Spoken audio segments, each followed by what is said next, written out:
all about reimagining the customer relationship, and I am joined here today with Andy and LJ. What's so cool about today's conversation is both of these guys, ooh, they're having a good time over there. So what's really cool about today's conversation is we're going to talk a lot about how we're engaging with consumers and the different ways in which brands are now able to integrate into the ways that consumers are now starting to shop, and all of the cool new ways in which they're doing so, possibly in ways you haven't even thought about. So, Andy, I'm going to let you take it away. Can you tell us a little bit about Comment Sold, a little bit about what you're seeing as the future of customer loyalty today in those relationships? Sure. So, Comment Sold, we're basically the technology platform behind a lot of boutique fashion brands and expanding out to a lot of different kind of retailers. Essentially, we're the full stack retail operating system. So that means for our stores, which are our clients, we provide all their own website, their own mobile app, all the digital sales channels with the emphasis on live selling. So that a lot of what I'm going to talk about today is live selling, because we see that as the future of relationship and engaging with customers. So we have all these sales channels, but then in the back end, we have everything from loading in product inventory management, shipping and fulfillment, payments. Basically 90% of our stores run their whole entire business on top of Comment Sold. And the reason they use Comment Sold is because of live selling. So we provide these stores with an app that it's an iPhone app. They stream, we add all this product information on top of it, kind of like a QVC experience. And then we multicast that live stream out to all these different channels: Facebook, your own mobile app, your own website. We're aggregating all these comments in. We're just basically meeting our customers where they are. But the big emphasis is in how do we replicate that in-store shopping experience when you go online. So like a lot of companies, we had a big boost with COVID because a lot of stores have tried doing websites before, but what they're missing is that kind of relationship that you have in a boutique kind of experience. So we facilitate that at scale. We're really good at it. We did over $1 billion in GMV last year. We're leading in the United States in live streaming. It's a massive trend coming from Asia. Right now, 10% of e-commerce is live now. And so we're kind of in the forefront of that in the United States as it's coming over here and facilitating that for our stores. That is so cool, right? I mean, when we even think about the consumer experience, and you mentioned QVC, which I think what's so funny is that a lot of the strategies and things that we're implementing today that we think are so innovative, or the things that we think are so new, have actually transpired in ways that are far more reminiscent of older selling channels, right? But kind of now with a new way of approaching it. But that idea of, hey, let me see you and capture your wallet, where you're at, create that kind of personality connection, I think is so exciting. Yeah, totally. And if you compare it to QVC, the difference is QVC, the one channel, you have a personality that you love, you're calling in, you're ordering online. Whereas here, every single store it's almost their own QVC. They own their relationship. It's really important for stores to own who they're talking to. And so it's like they run their own, we call it democratized QVC, and probably shouldn't say that in public, it's not QVC, but it's very similar. It's got the overlay on top, what's still in stock, that sense of urgency, that FOMO. But the difference with technology now is instead of that one caller, you as a consumer can be interacting with this brand live, and that personal relationship, that connection is what keeps the repeat purchases going. So one thing that our tool does that allows us to, at scale, is we will recognize new commenters, VIP commenters, we call them social triggers. But the idea is like, how can I, as a retailer who is on a live sale, be able to know who I should talk to build a relationship with? So we're kind of adding that layer on top of it. So I think it's using technology to extend what the QVC experience was like. Cool. But now, as a store, you own the customer. You're not kind of outsourcing that to another network. It's all relationships, right? I mean, everything comes down to that connection. I feel like as a business owner, it's like you have so many things to think about, and yet the most important thing is spending that time with your consumer and those interesting ways in which those are shifting. LJ, welcome to the stage. Congratulations on your round of funding and all the cool shit that's happening at Tunnel. So excited for you to share with everyone what you're up to, and certainly piggybacking on this concept of relationships. So a little bit of background and some color on this, but then also, how are you adding to this conversation of consumer relationships? Yeah, so at Tunnel, basically what we are is a Web3 as a service platform for e-commerce brands. So we enable any brand to get set up easy, selling NFTs or using 3D spaces to basically boost product sales of their existing product line. So what that really means is that if you're a brand, you can offer NFT rewards to people for purchasing on your website. Then you can use those NFTs to basically create a loyalty program where NFTs give you access to that program.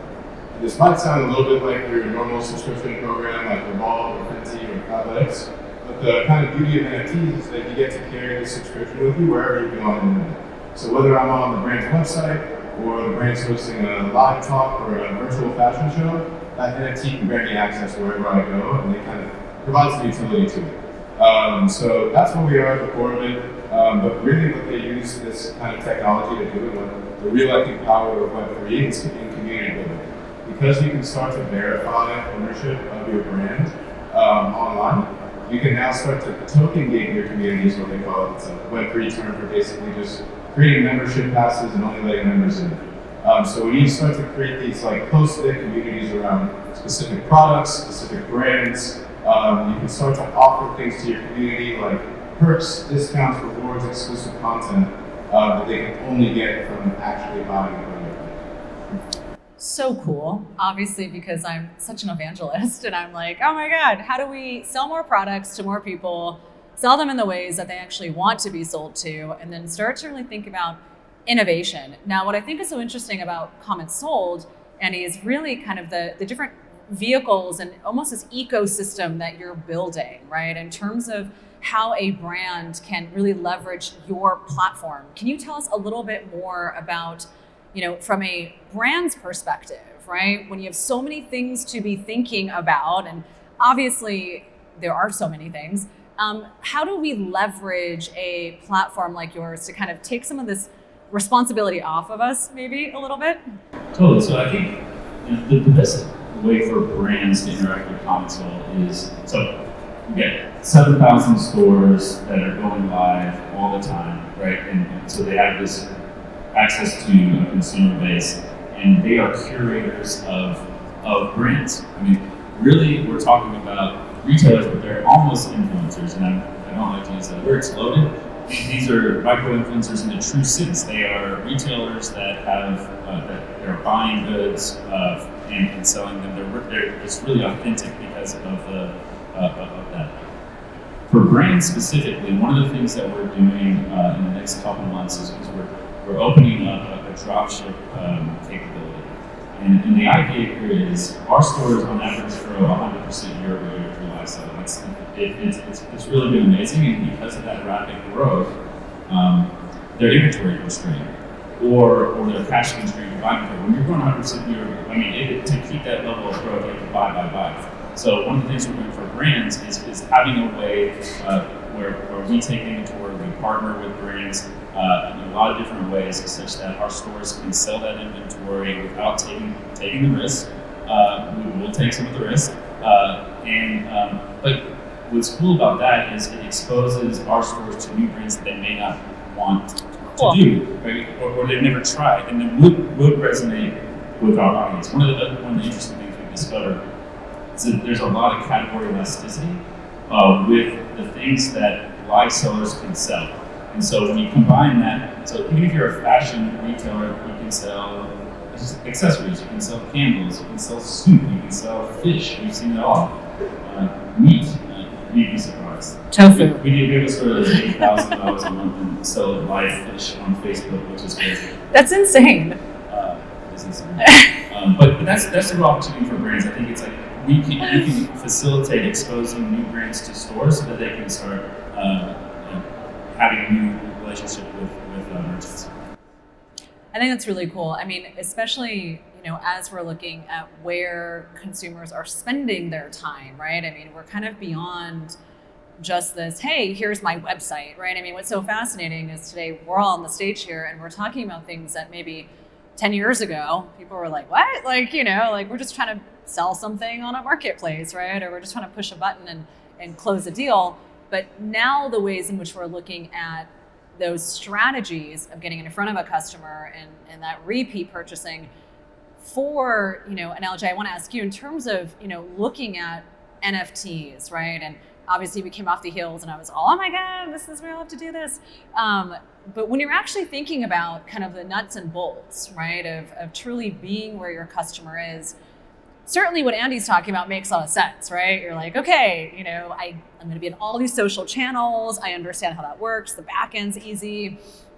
Can you help us understand in the world of launching our first NFTs, right? Or starting to educate the consumer, right?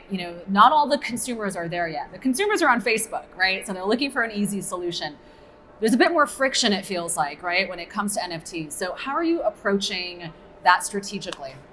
Yeah, definitely. So I think a lot of people, when they first hear the term NFT, they think of these like $1 million pictures of monkeys that are selling online.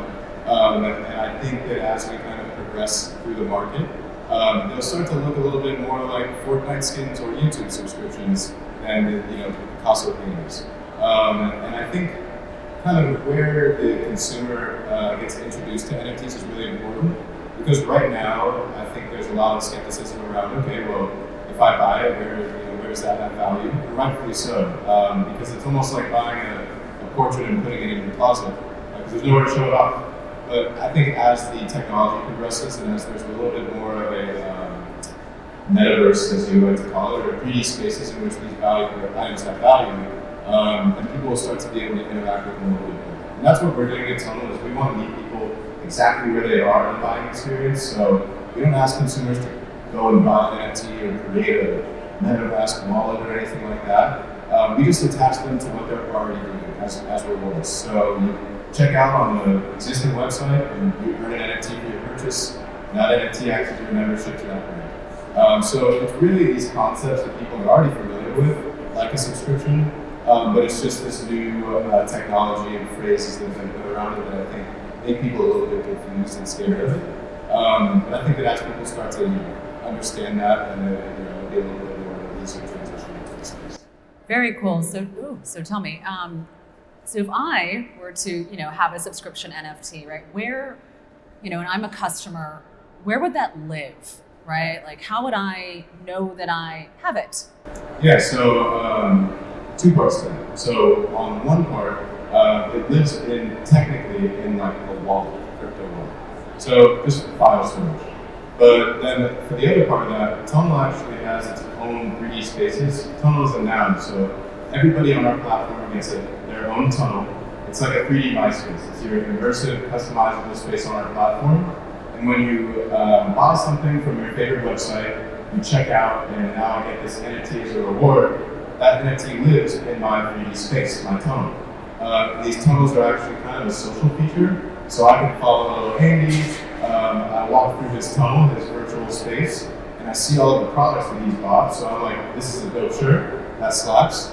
Let me buy Andy's shirt. And so I can check out directly from his tunnel. And it becomes a sort of social selling experience where now you're not just talking about NFTs as digital art pieces. They actually start to have utility. And I think that's where you really start to get into powerful use cases that consumers will be able to understand and take advantage of. I mean, what's so cool is I'm like, okay, so there's clearly like a partnership here, right? In terms of like business development future, right? Like, how do we bridge this live selling with these digital assets and kind of start to create this whole new ecosystem? When it comes to, and I think it's incredible to be at the forefront, right, of a lot of these conversations as you guys are working with brands, right, and helping them understand kind of the utility of services and where that falls in their, budget line items, right, and kind of like where that's coming from. So for these guys here today who have brands and retail stores and are saying, okay, I'm looking at my budget planning for the next year in terms of my marketing spend or my tech stack or whatever it is that I'm building, and I'm looking at my marketing initiatives, right? What are some of the ways in which you guys are advising customers on how to incorporate these new tech frontier platforms into their current kind of very basic P&L planning? So what we really focus on is, I think right now you get a lot of companies that you see entering the space, the Adidas doing an NFT project, or Nike doing a virtual world in the Roblox platform.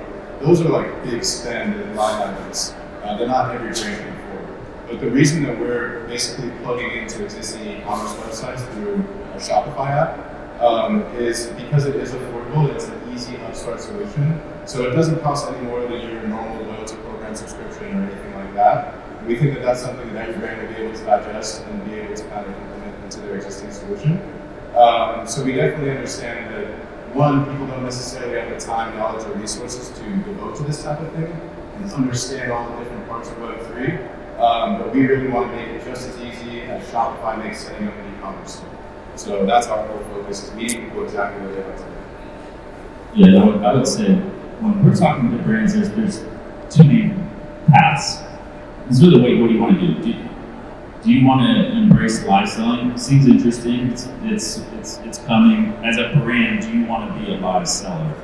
Do you, right? And we provide all the tooling and training and teach you how to, there's an art to it, just like anything. And I'll tell you, a lot of our stores, even that are successful, doing millions of dollars a month on selling live sales, we look at their first, it's embarrassing.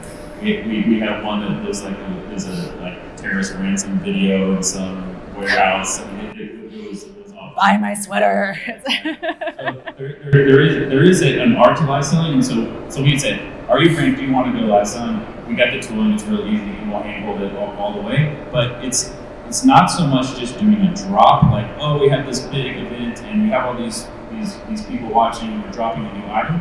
It's really about establishing a habit of being a live seller, and it's almost like appointment viewing. When you're a live seller, you want people to expect it, especially because it's live selling. It's not just a live stream. You want to build this idea where your consumers are coming to explore new things, it's curated, and teach them about it. So that's one track. The other track is like, if you are a brand and you just want to expose your inventory, your goods to merchants, then we have that track as well now, right? So it's or even both. I mean, like we definitely have people who do both. I want to use my audience, my millions of followers, to start doing live selling, but I also want to expose my goods to the network. So those are the two ways we work with brands. It's really fascinating. I think that education seems to be a huge component for both of you guys, right? In terms of getting brands, and obviously the more evangelists we have about the future of customer relationships and thinking outside the box, the better we'll be. And COVID, it seems like, was very good for your business, and, a lot of consumers and brands were rushing to have that connectivity. As we're kind of looking to, where things are moving, right? And kind of like people getting back to, I don't even know if there is a normal, right? When you're looking at kind of the concepts of live selling and how you're capturing someone's attention, do you have best practices? Is it like, okay, we suggest that you jump on live during these times of the day, or have you noticed any shifts in really how consumers are now leveraging the platforms, right, with those brands, now that they're kind of maybe socializing more or not at home as much to shop? I think you think of COVID as more of an accelerator of the trend versus something that is going to go away as the world opens. I think one of the things we learned is that, especially in brick and mortar stores, there needs to be a digital strategy now to stay alive if it happens again. And like I said earlier, they've already tried the Shopify website and buying ads or using influencer marketing, and it's hard. And some have had success, some haven't. So what we really see is that, well, invest in live selling so you have this relationship, you have this audience that's buying. So like if it does happen again where you have to shut down, you have this way to keep the relationship with your stores. Got it. That makes sense. Yep. That's really cool. I mean, I certainly wish I had a product that I could be selling with live selling. I'm like, people are like, oh, do you want to write an article? I'm like, no, I just want to get on camera and tell people the shit I like. That's why dropshipping as a concept is so important, because especially if you're a new person who wants to sell, it's a big investment to go buy a bunch of things and hold it. But if you just want to sell as an influencer or go on a whole product, you can come on Console and immediately start selling the things you probably would already buy and sell anyway, right? So that's kind of the way to kind of help a new wave of live sellers that want to get started.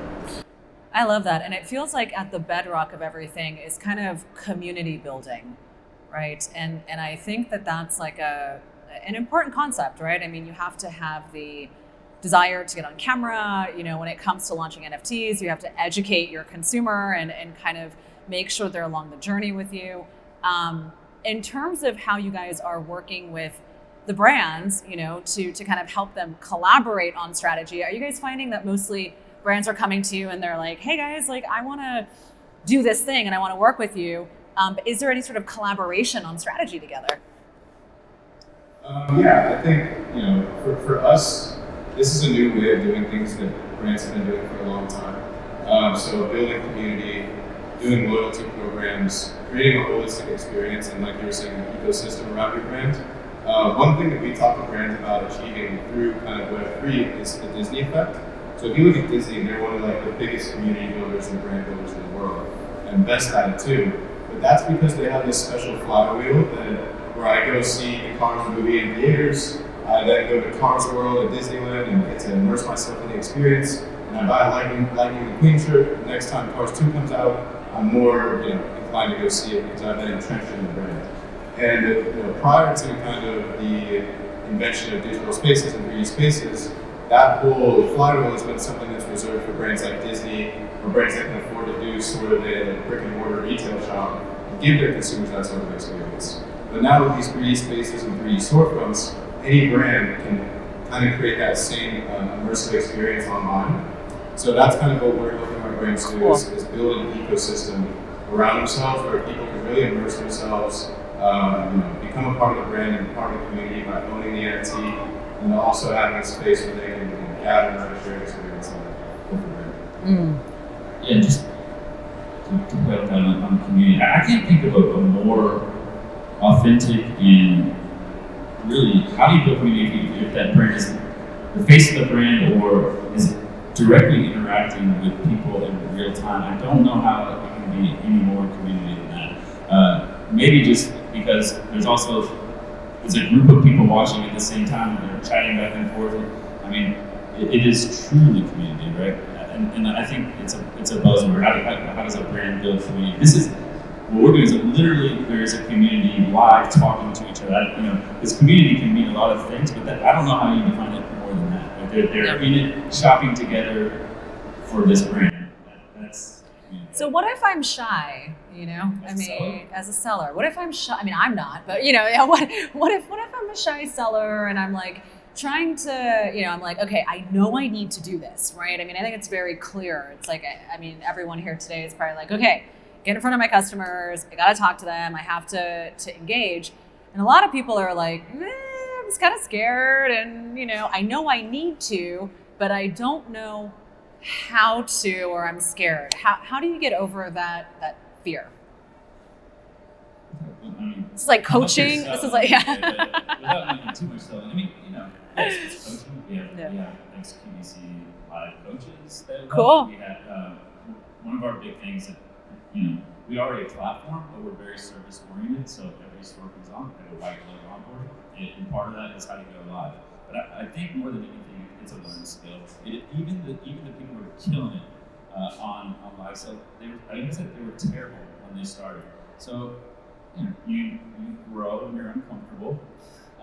Likely you don't have a giant audience when you're starting out, and so it's one of those things you just got to do it. But I think the good thing is we're in your corner. We're going to help you and teach you, and you learn as you go. Because the big thing about live selling is frequency, right? So and it's not just to get better as a live seller. It's to build the customer interaction or expectation that this is what's happening, right? So, for example, if you had millions of followers and you did your first live sell, it may not go great day one. You may do 5, 10, 20,000 in sales, but the real magic comes when the consumers start to embrace this type of selling, right? So we encourage people to live multiple times a day. You asked about times. Thursday night is our biggest time, so we call it Thursday. You guys, Thursday night live.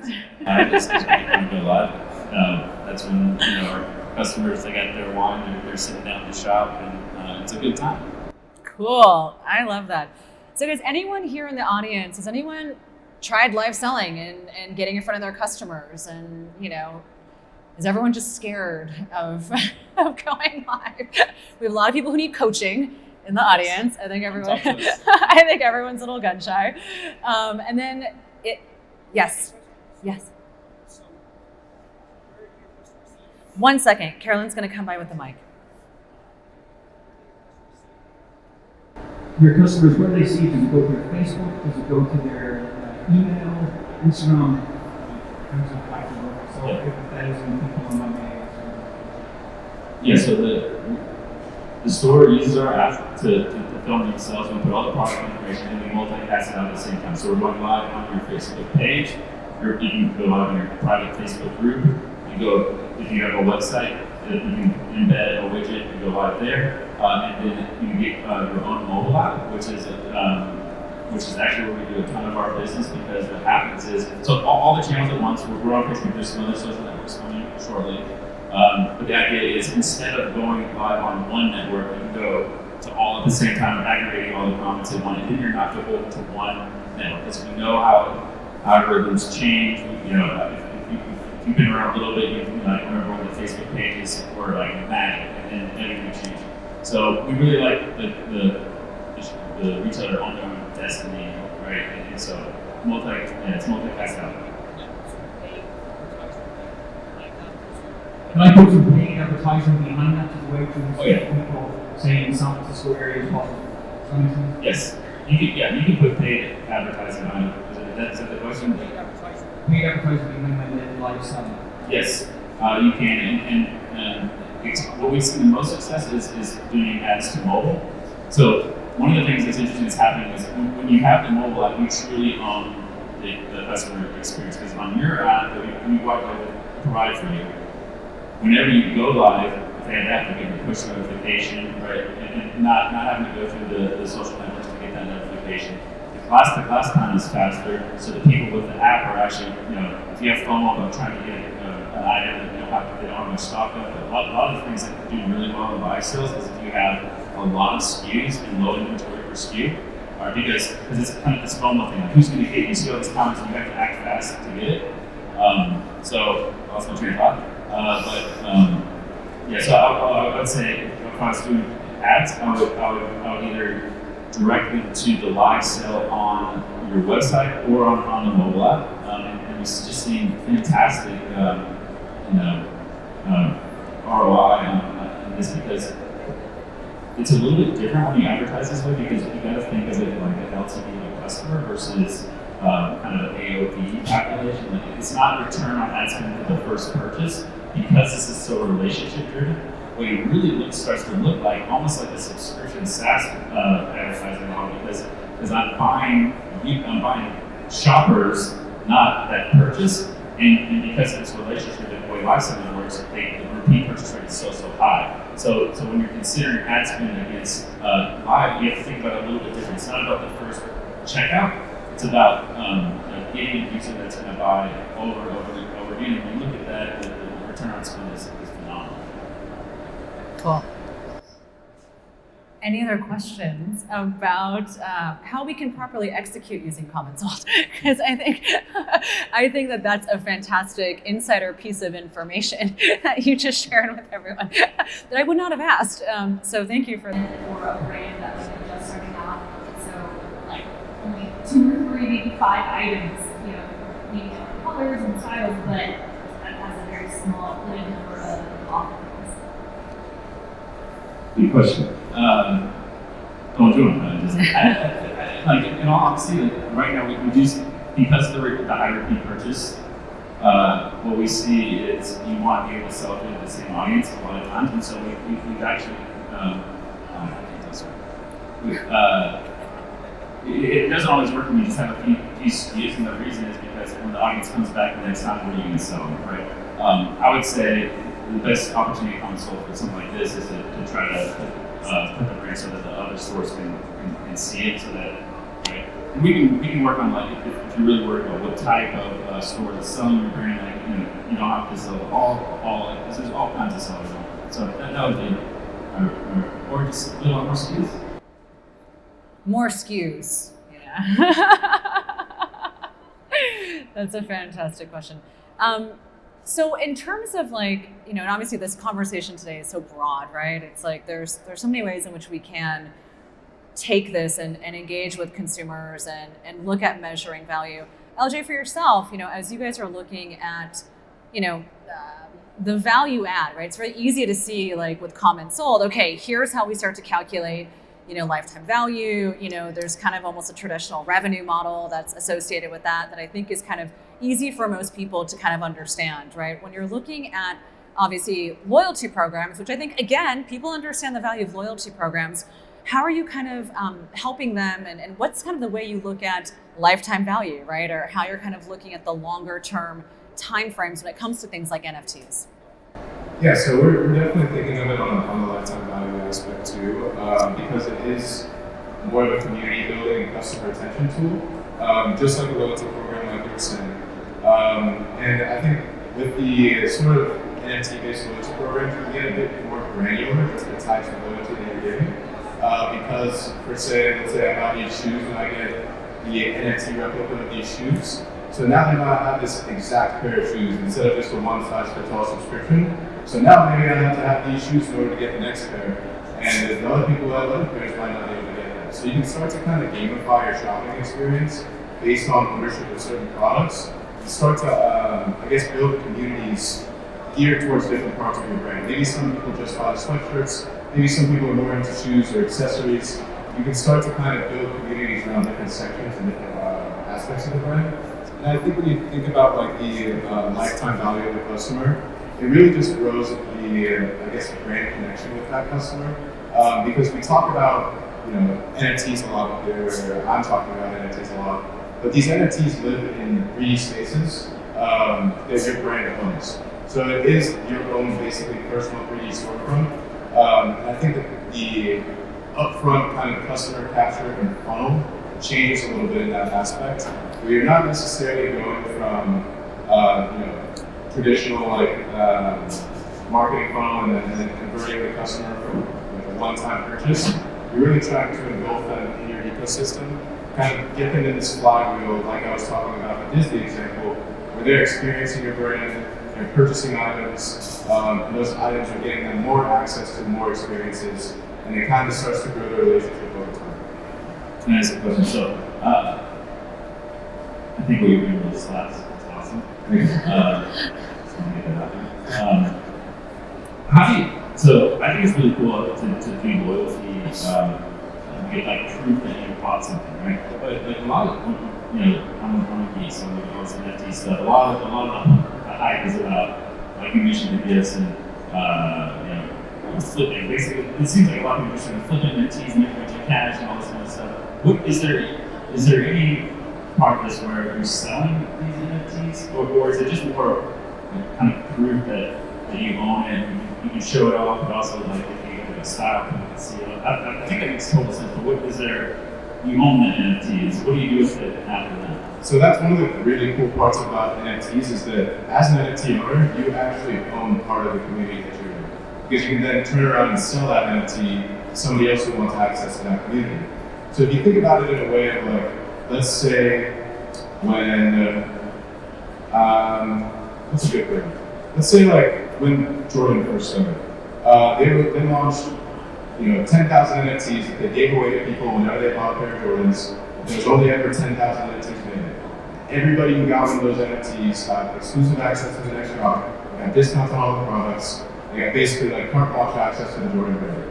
Now, if there was today with the Jordan, and there's still only 10,000 spots in that membership program, those spots would be pretty valuable. People would be able to resell those NFTs and kind of capture the financial upside. So there is that aspect to it, and it's really based upon how much value the access to that community has. But yeah, so it's something that you get for free. You're doing something that you're already going to do, buy an item online, and then you get to kind of capture the financial upside and get rewarded for getting early support of a brand if that's what you're doing. It's really cool. I also want to open up to questions about NFTs. I feel like it's such a rare and amazing opportunity to have access to you and to get you to share some insider secrets on how it is we can all be executing this successfully. Does anyone have any questions around kind of executing, NFTs for your businesses, right? Or some of the more logistics questions? Anyone out here? Because I certainly have a bunch. Come on, guys, don't be so shy. Yes. So I just building run, and I run as I mentioned earlier, and I want to also digitize some of my products. They're more kind of rock and roll / Burning Man products. People to wear the metaverse. But the technical side I'm actually, up on. Yep. Is this something that you're comfortable with? Yeah. So when somebody onboards with Tone, they get to select a plan, and based on their plan, you get to digitize a certain number of your products. So we have templates that are avatar wearable templates, so they can wear things in the metaverse. And we'll basically create 3D replicas of your brand, of your clothes, so that your consumers get dual ownership and call it IRL and URL in real life and online. And they can take those assets with them wherever they go in the metaverse. So whether you're in Decentraland or Sandbox or whatever world you choose to go into, or Tone, your avatar can wear that item, and you can show off the fact that you actually own that piece of it. Super cool. And in terms of brands right now that you're seeing who are maybe executing NFTs poorly, right? Or brands where you're like, hey, we should have rethought about this. I mean, obviously, everyone's so excited and hyped up on it. And certainly with anything that's new, right? There's an opportunity for people to just land grab, but not do it well. Right. What are you kind of seeing, and how can these guys learn from who sucked at it, right? And kind of what's the course correct? There's been, I think a lot of people are getting into this space just as fast as they can, which is definitely something that people should be looking to move quick into a new area. But I think looking at it from a holistic perspective, what I was talking a lot about using them as more like membership passes for your brand. Is really, I would say, the way to go. You see a lot of people using them really as just marketing tools. And you do an NFT drop, it generates X amount of revenue, and high snob writes an article about you. But I think there's a lot more opportunity for brands to actually drive their core product sales by attaching NFTs to their products instead of creating a new revenue stream by creating their own NFT project. Because those buyers are already there, your community is already there. You don't need to have them buy a separate product. They can just keep doing what they're doing. And you can utilize the power of NFTs in community building, access, utility, and just implement that into what you're already doing. So I think a lot of people are kind of overcomplicating it and trying to make this big push into the space, but it's really hard to sustain an individual NFT project. But an NFT project that's tied to your brand doesn't really need any sustaining because you're already selling clothes, you're already doing what you're doing. People use Tunnel as the tools to kind of implement. Tell me a little bit about your hand-holding process. So Andy told us, hey, we're going to help you, hold your hand through the process of making you feel more comfortable, and here's how we integrate. And obviously, I think that sort of educational piece is important as from the brand owner's perspective. No one knows really. Everyone's kind of like, NFTs, what? How do I do this properly? So how do you hold someone's hand kind of through this process? Yeah, so we have a lot of educational material, and we'll take one-on-one meetings and kind of, like you were saying, have white glove onboarding service for every brand that joins the platform. And we really integrate into your existing solutions. So whether you're on Shopify, Wix, BigCommerce, we plug right in just as a Shopify app. And then a brand will basically select the items that they want NFTs tied to, whether you want them digitized or you want to just say, hey, tie this picture to it. We'll create an NFT on our end, so we'll do all the hard technical stuff. And then we'll work with you to create sort of a gamified program and loyalty program around your brand. So the first part of that is really like your traditional loyalty program, right? So everybody who owns it gets X amount off of every purchase, and they get free shipping, yada yada. But then starting to get more granular, like I was saying, you can offer different perks for different items. Maybe the sweater from last season gives me access to the sweater from this season. Maybe I have to own 2 pairs of Jordans before I get exclusive access to the next one. So we start to kind of work with them on that level. But then I think we also want to really encourage people to utilize the entire power of NFTs, which, again, like I was saying, they really have this utility in 3D spaces. We also offer like a 3D spaces as a service platform where you can use our templates to sell your items in the metaverse and sort of kind of spin that up too. So we want to be kind of a full stop provider for all things Web3, really take the tech side of things out of the brand's hand and let them do what they do best, which is sell products and work community. So for both of you guys, in terms of like the lead time to get started, so I'm sure everyone in the audience is like, holy bananas, like, you know, need to get up on things, time to build in these directions. How long, right, on Comment Sold would it take for me to say, okay, I'm ready, I'm excited, my fear of speaking is over, I'm ready to do it. What's the lead time? It's super fast. We'll just go on your pace, right? So you sign up for a free trial and get started like right now. I mean, it doesn't, and then you know we can get you onboarding very, very quickly, but you can immediately start going. So there's no gate for you to live sell.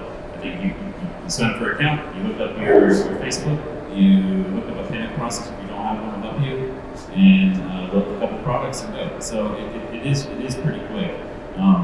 We have a booth right over there. You can see, and talk about signing up if you want some more help on thinking about signing up. It's super fast. Amazing, that's great. LJ, how about you? Our lead time is pretty quick too, so just as easy as it is to install a Shopify app and click a subscription, and then basically all you have to do as a brand is tell us which products you want NFTs for. If you want to digitize them, kind of like you were talking about creating 3D replicas, that lead time really depends on how many items you want. Obviously, if you want 1,000 of them, it's going to take a little bit longer than 10. But if you're just looking to tie an existing asset or just a picture to your items as an NFT, then that's pretty instantaneous and you can get it set up in a couple of minutes. Oh my gosh, so everyone's like on their phones right now and they're like, and they're ready to go. That's amazing.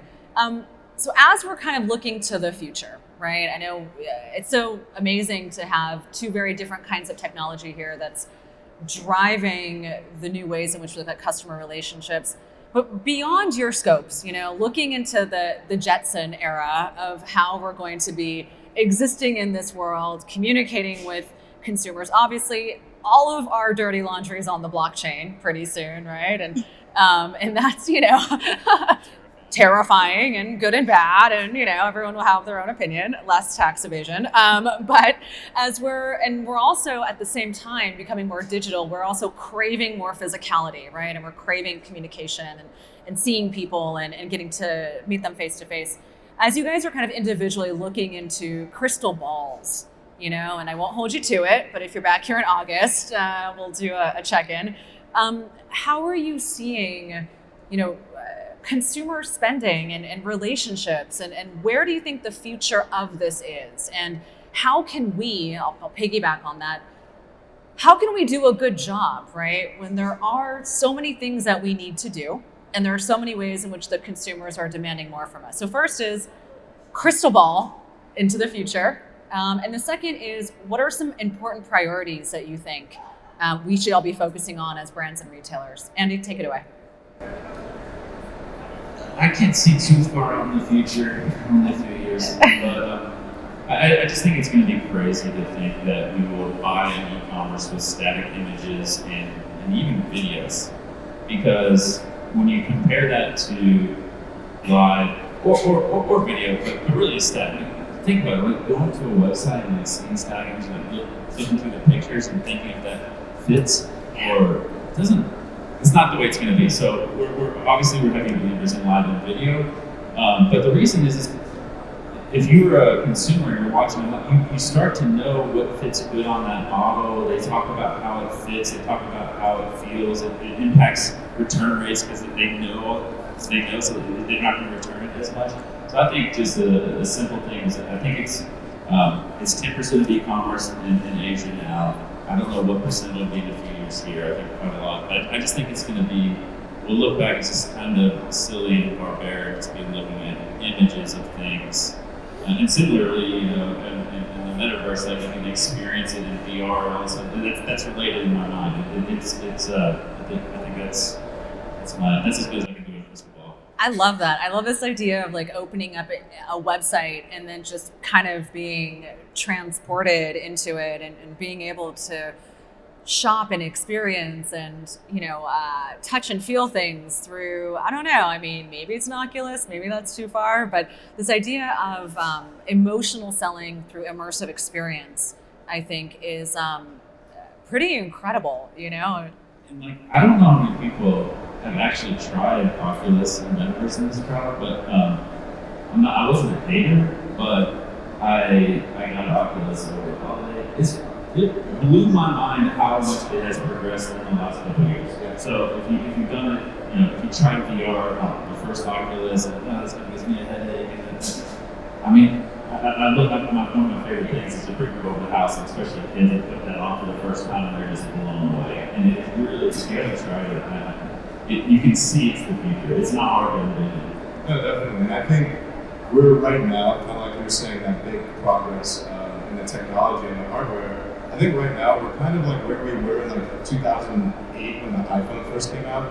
And it was like, oh, that's dope. It's really cool to have an iPhone, but like, I don't really need it. It's like, okay, cool. I can like look like I'm drinking a beer, or I can like play a game on my phone.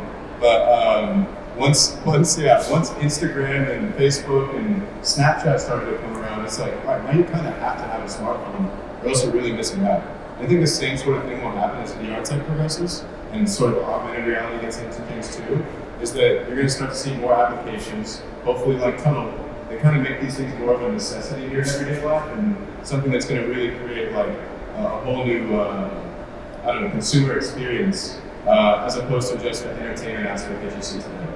So if I had to say where we are going in the next little bit, I'd probably say that the technology is going to get better, it's going to get more immersive, and in the future, instead of logging on to Prada's storefront and seeing, regular static e-commerce images like you were saying, you might see a live selling video, or you might be able to walk through a replica of 1950s Paris where there's avatars walking around wearing a latest season, and you can shop through the avatars, try to close on your guide, and kind of buy things in real life that happen. So I think there's a ton of new kind of e-commerce stuff on the frontier, and it should be an exciting next couple of years. It's exciting. So do we look better in the metaverse? Are we going to, I'm like trying to think about like my metaverse avatar. I'm like, am I going to look the same? I'm having a hard time finding someone with my same jawline. I mean, it is hard to build Instagram the other day was like, hey, you want to build your metaverse persona? And I was like, okay. And I was like, the hair is not right. My jawline was a hard one. Freckle placement, they got that okay. But like, how and when and will we want to look like ourselves, and will we be able to look like ourselves? Yeah, I think that there's a little bit of like, I don't know if people are going to even want to look like themselves, because there's like, there's no barriers to expression in the metaverse. I wouldn't walk around here wearing a spacesuit, but I could online and it wouldn't be that weird. But I think people will start to express themselves a bit more. I think virtual identities will start to come about, like you were saying, Instagram is now prompting you to create an avatar. I think there will be some people who want their avatars to look exactly like themselves. But I think as we progress, people are going to start to toy with the idea of being able to really express yourself however you want. Whether you want green skin or pink hair or whatever, you can do that all instantaneously. And so I think that concept is new to people, and it will start to kind of progress as we go. I love that. In my mind, I'm thinking about, just this concept of identity, right? And like, we've been so confined to identity in terms of what you see in static images and, things that are so confined. And now it's almost like, mind blowing to think about identity in this whole new way, right? And expression and utility and the ways in which we will be engaging. So I'm excited. I think it's pretty dope. All right, guys, as we're kind of wrapping up, I'm going to open it up to questions. Is there anything else that you guys think is important, right? I mean, we are trying to sell more stuff, right, to more people. We're trying to capture their pocketbooks. We're trying to capture their hearts and minds.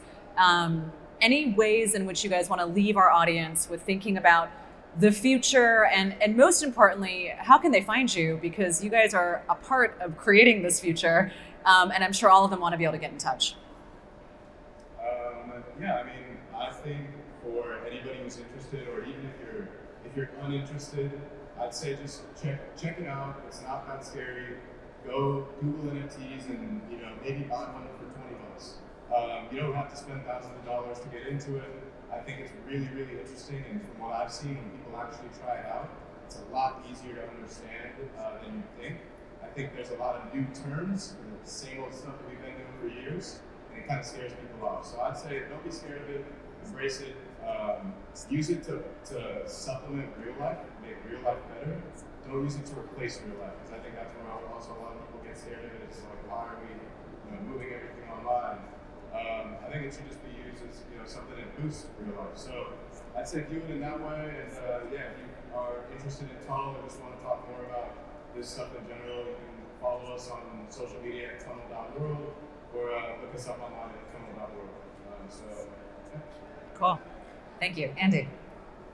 Yeah, I mean, I think both these technologies, NFT, Web3, live selling, it's not the coming future, it's already here, the future is now. I mean, if you're not embracing these now, I think, and I'm not trying to be scared, but it is changing to that, and you're going to need a little time.